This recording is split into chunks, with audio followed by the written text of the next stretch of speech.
ingin evaluasi setiap amalan kita pasca sholat ketika kita berzikir kepada Allah, nanti kita lihat sejauh mana itu bisa mendekatkan diri kita dengan Allah Subhanahu wa Ta'ala. Apa amalan-amalan itu diantaranya? Satu, bacaan istighfar, sudah kita bahas ya, ditambah dengan doa Allahumma antas salam, di plus di hadisnya kan, yang Allahumma antas salam wa minkas salam tabarakta ya dzal jalali wal ikram, sudah saya bahas. Coba praktekkan lagi ya, sedikit kita evaluasi. Istighfar itu artinya minta ampun. Astagfirullah, ya Allah ampuni saya. Jadi orang yang benar istighfarnya, saat dia istighfar bukan cuma di lisan astagfirullah, astagfirullah, astagfirullah, tapi bagaimana istighfar itu mengingatkan dia dengan Allah. Bagaimana caranya? Istighfar artinya minta ampun. Orang minta ampun sadar akan dosa. Karena itu ketika Anda istighfar sambil merasakan dosa apa yang Anda perbuat sampai Anda beristighfar pada saat itu. Punya dosa apa? Pada orang tua, pada pasangan hidup, pada anak, pada tetangga, pada macam-macam, istighfar. Jadi begitu selesai istighfar, keadaan Anda dekat dengan Allah. Makanya orang yang rajin istighfar, salah satu anugerah yang Allah berikan kepadanya adalah ampunan dari dosa-dosa, selain mendapatkan cinta Allah Subhanahu wa Ta'ala. Dalilnya telah saya terangkan. Dan kalau sudah dicintai, apapun yang dia inginkan akan diberikan oleh Allah, sepanjang itu menjadi kebutuhan dunia akhiratnya. Dalilnya sudah saya sampaikan.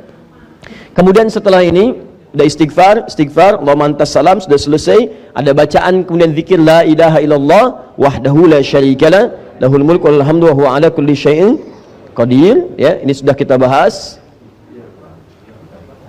Awas, hati-hati. Setelah itu ada bacaan apa? Baik bacaan ayat-ayat Quran pilihan, ada ayat kursi, ya, ada al-ikhlas, ada al-falaq, ada an-nas. Kemudian ada bacaan ayat Al-Quran. Sebelumnya kemudian kita telah bahas juga ada 3 bacaan utama yang subhanallah, alhamdulillah, kemudian Allahu Akbar. 3 bacaan utama. Saya sudah terangkan. Ini untuk mengurutkan saja. Subhanallah, alhamdulillah, kemudian Allahu Akbar. Fokus sini ya Pak ya, Bu ya. Saya tidak mengajarkan untuk sekedar bacaan yang Anda bacakan. Kalau cuma demikian, Anda cukup lihat YouTube atau buka buku, Anda temukan. Yang saya ajarkan bagaimana cara bacanya. Apa itu subhanallah, apa itu alhamdulillah, apa itu Allahu Akbar, bagaimana cara mengamalkannya. Jadi begitu Anda lakukan, keadaan Anda setelah baca ini lebih dekat dengan Allah, itu ukurannya. Bukan cuma di lisan. Masih ingat keterangan saya tempo lalu? Orang yang baca subhanallah, subhanallah itu artinya menepikan segala hal yang tidak terkait dengan sifat dan keagungan Allah Subhanahu wa Ta'ala. Jadi kalau sudah subhanallah, Allah tidak akan disekutukan dengan apa-apa lagi. Sedang nonton, Allahu Akbar, TV ditinggalkan. Ada pekerjaan, Allahu Akbar, pekerjaan bisa ditunda, bukan yang sifatnya mendesak. Maka Anda tunda dulu, tunaikan sholat. Itu yang disebut dengan subhanallah. Ya, maaf, alhamdulillah, semua yang kita kerjakan bermanfaat. Pakaian bermanfaat, ya, kendaraan bermanfaat, rizki bermanfaat, tidak korupsi, tidak mencuri. Jadi kalau tiap hari Anda ucapkan alhamdulillah, alhamdulillah, tapi korupsi juga, mencuri juga, menipu juga, berselisih juga, pasti ada yang salah di situ. Pasti ada yang salah. Apalagi maaf ya, maaf sudah menipu, mencuri.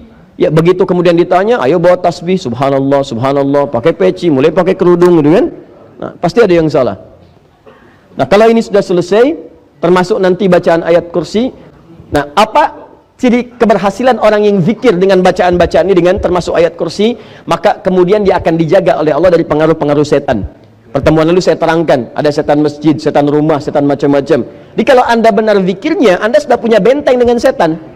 Makanya Allah turunkan surat benteng, surat perisai, surah ke-15 Al-Hijr. Inti surah Al-Hijr itu kan ada intinya di ayat ke-40. Ya, ketika iblis mengatakan kepada Allah, ya Allah, aku akan goda semua hamba-hambamu, aku akan palingkan darimu. Bahkan nanti di Al-A'raf itu aku akan goda dari depan, dari belakang, kanan, kiri. Cuma ada satu golongan yang sulit aku goda. Ya, bukan nggak digoda, dia mau goda, cuma nggak bisa. Seakan-akan ada perisai di sekitarannya. Siapa orang ini? Illa ibadaka minhumul mukhlasin. Yaitu orang-orang yang punya sifat mukhlas. Orang mukhlas berjuang untuk mukhlas. Perjuangannya disebut dengan mukhlis, sifatnya disebut dengan ikhlas. Maka turun surah Al-Ikhlas, Qul huwallahu ahad, menepikan dari iblis, Qul a'udzu birabbil falaq, Qul a'udzu birabbin nas. Puncaknya kemudian ayat kursi.